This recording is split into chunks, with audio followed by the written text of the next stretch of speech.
I want to go back to some of our, this being a film around youth suicide and youth suicide prevention. And we have Fran on, who has been really it's just remarkable hearing about it and seeing just some of the work that she's done. But Fran, from a young person's perspective and a young person who's dealt with challenges yourself and even suicide attempts, I mean, what have you kind of learned through this process that you think might be useful for you to share with maybe a person who's on here who is struggling and or a parent who maybe has a young person who's been dealing with some of these issues?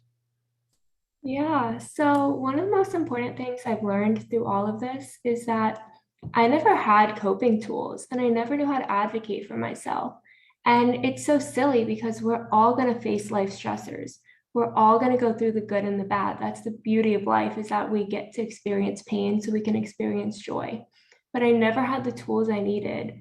So, kind of building an emotional wellness toolbox has been the most incredible piece of my journey.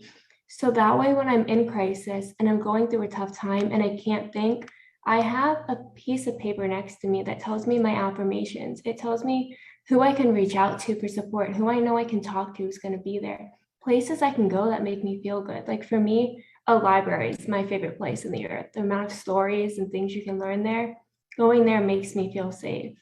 Knowing what apps to go on and what apps to avoid on my phone. I mean, my phone's next to me 24/7. If I open a social media site, is that going to trigger me or is that going to make me feel connected to someone?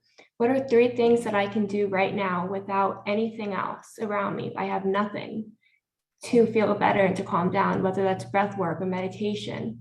What are things I can do if I have tools next to me? Coloring is a great one for me. So having a list of what I can do before I need it is definitely the most amazing thing that I've learned throughout my journey.